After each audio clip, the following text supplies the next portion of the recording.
Look at NASA, for example, the web pages that would talk about the diversity of the space program. Just to say, look at how diverse our program is. This is something that we are proud of. Look at the 404 warning you get now. It's gone. Programs promoting diversity and inclusion, even, Black History Month, or Black astronauts, women astronauts, minority astronauts, just things, again, that the space program that NASA was proud of appear at this point to have been shut down.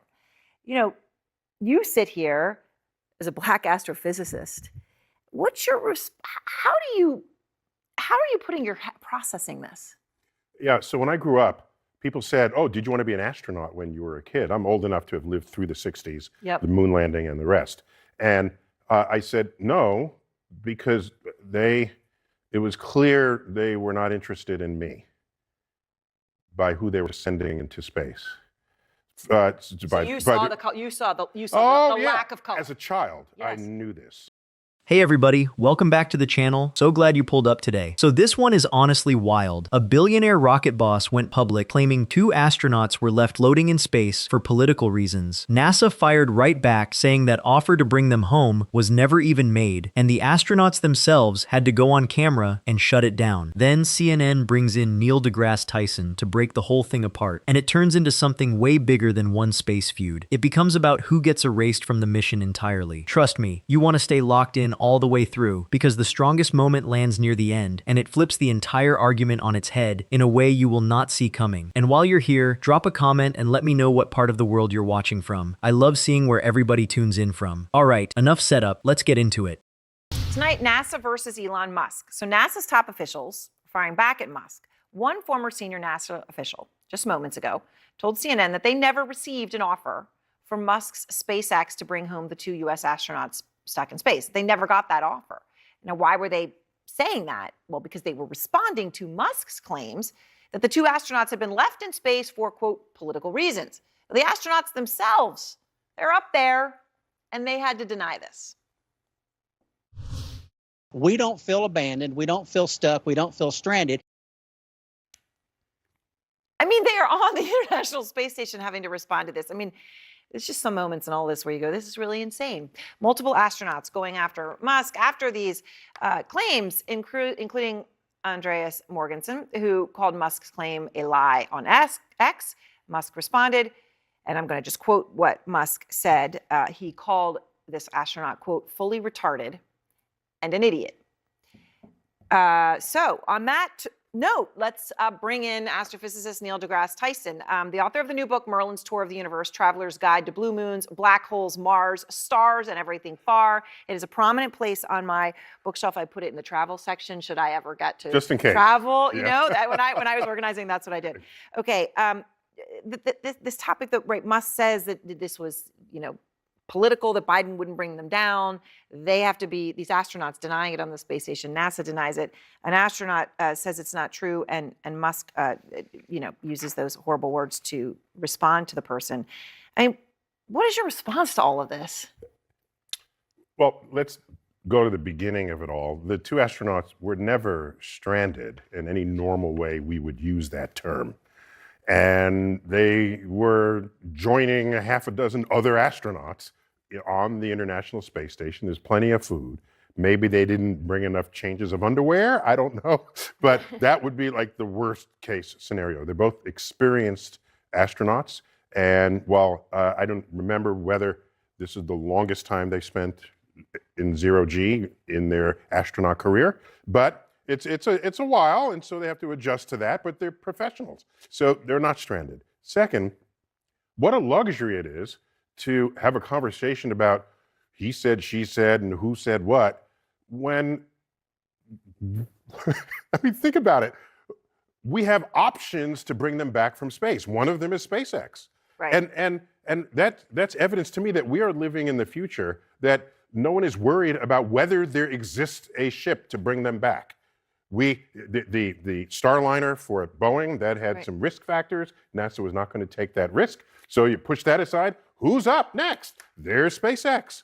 I'm good with that. And the rest of this is just distraction. Yeah, it is. I mean, it is unfortunate. I say, you read it and you think about people reading it and people using such words, especially people who have achieved so much and you run SpaceX, you have all of the things that someone has to speak like that. At best, it's deeply unfortunate. Let me ask you, Neil, also. This is the part that tells you everything about how the whole stunt was built, because think about what actually got claimed here. A billionaire with a rocket company goes public and says 2 astronauts were left up in space for political reasons. That is a heavy accusation. That is the kind of thing that should come with receipts. And then a former senior NASA official goes on record and says the offer to bring them home was never even made. The receipt didn't exist. The whole story was air. And here's what people don't realize. The astronauts themselves had to get on camera and say, "We don't feel abandoned. We don't feel stuck. We don't feel stranded." Let that sink in. The people the story is supposedly about are floating on the International Space Station, having to correct the record about their own lives. That is how you know the narrative was never really about them. It was about the guy telling it. Neil deGrasse Tyson walks in and just calmly takes the air out of the entire thing. He points out the 2 astronauts were never stranded in any normal way we would use that term. Plenty of food, half a dozen other crew already up there. Experienced professionals. And then he lands it clean. He says they're professionals, so they're not stranded. No drama, no theater, just the facts sitting there making the panic look silly. But the line that really gets me is when Neil calls the rest of this just distraction, because that is exactly what it is. And when the accusation got challenged, the response wasn't evidence, it was name-calling, and insults aimed at an actual astronaut. Neil's read on that is so restrained, it almost hurt. He just says, at best, it's deeply unfortunate. You have someone who built an entire space company, who has achieved real things, choosing to talk like that instead of proving a single claim. So the other context here is these asteroids, right? So then the city killer asteroid, I guess it's called. Well, yeah, meanwhile, yeah. there's like Meanwhile, asteroids there's bearing asteroids. down on Earth. So, Maybe so somebody in should case pay we don't attention. destroy it ourselves, there's something else to do it for us. Okay, so it was kind of up and it was down, it was vacillating all over the place, and now they're downplaying that particular asteroid that they say now is more unlikely to It's not hit so a much city. downplaying. There's better evidence available to Right. tighten the uncertainty circle such that Earth is basically no longer at risk. All right, Oh, so by the way, yeah. that circle still encloses the moon. So the moon's risk, the moon So has Seven Eves becomes a reality. The Neil Stephenson book I enjoyed. Right, you break up the moon and the pieces start coming down. Yeah. But I know asteroids are a very serious thing, and there's only so much ability, and I think this is what this brought to bear, to see them within the time frame that one could do anything about it. Yes, that's a perfectly stated concern. And so we have some telescopes coming online very shortly that specialize in the discovery of very dim asteroids. And these are the ones that can sneak up on us and not give us much time to react, either to deflect it, which NASA has been building that kind of technology. They had a mission, the DART mission, Double Asteroid Redirect Test, just a couple of years ago, successfully altered the path of an asteroid. This was not known whether that would work because the structural integrity of asteroids is not well understood. You can push on one piece, that might break off and leave the rest in place. Yeah. We don't know this. So the more of these kinds of missions that we launch, the safer we might feel going forward when one of these gets discovered that could be headed towards Earth. Yeah. All right. So now let me ask you also about these executive orders, the DEI orders that are now, at first I think people felt maybe in some of the government agencies, okay, it's just rhetoric. Call it whatever you want to call it, continue with it. It now appears that that's not the case, right? This is not rhetoric, this is reality. Look at NASA, for example, the web pages that would talk about the diversity of the space program. Just to say, look at how diverse our program is. This is something that we are proud of. Look at the 404 warning you get now. It's gone. Programs promoting diversity and inclusion, even Black History Month, or Black astronauts, women astronauts, minority astronauts, just things, again, that the space program that NASA was proud of appear at this point to have been shut down. You sit here as a Black astrophysicist. You have to understand why this middle stretch matters so much, because this is where the conversation stops being about one loud personality and starts being about real policy hitting real institutions. They talk asteroids for a minute, and honestly, Neil makes the coolest point in the whole segment here. He brings up the moment NASA actually pulled off something out of science fiction. He says they successfully altered the path of an asteroid. And here is the educational piece a lot of people slept on. That was the DART mission, and before it happened, nobody could say for sure it would work, because we genuinely don't understand how solid these space rocks are on the inside. We punched a spacecraft into one to find out. That is public money doing something extraordinary for the survival of the entire planet. Now hold that thought, because watch the pivot. The anchor brings up the anti-diversity executive orders and says something that stuck with me. He says it now appears that's not the case. This is reality, meaning people assumed it was just talk, just noise, and it turned out to be actual policy with actual consequences. And this is the part that blows my mind. Neil describes going to look at the NASA pages that celebrated the diversity of the space program, and he says, look at the 404 warning you get now. It's gone. Gone. Not debated, not revised, deleted. Pages about women astronauts, minority astronauts, the history the agency was once proud to show off, and Neil says they appear at this point to have been shut down. Here is what people miss. Erasing a web page is not saving money, and it is not neutral. It is a statement about who gets to be remembered as part of the mission, and that is a choice someone made on purpose. Physicist. What's your how are you putting your processing this? Yeah, so when I grew up, people said, oh, did you want to be an astronaut when you were a kid? I'm old enough to have lived through the 60s, Yep. the moon landing and the rest. And I said no, because it was clear they were not interested in me by who they were sending into space.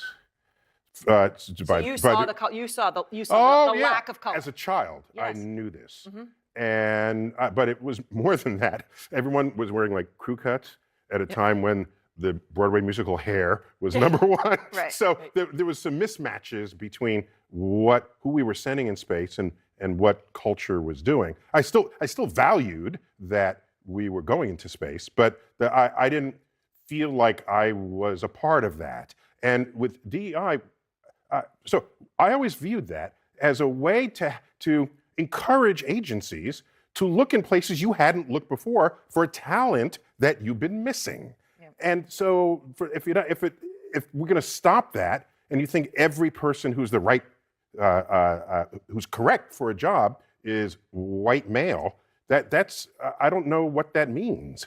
Yeah. And to fire a 4-star Air Force general Right. with an advanced degree in aerospace engineering, Yep. replace him with someone who is who's not a general, Yeah. it would be 3-star general. We would be the first 3-star general as head of the Joint Chiefs of Staff ever. That seems like a different form of DEI. It's like you're favoring someone else who's not even qualified. All right, Neil. Well, thank you very much.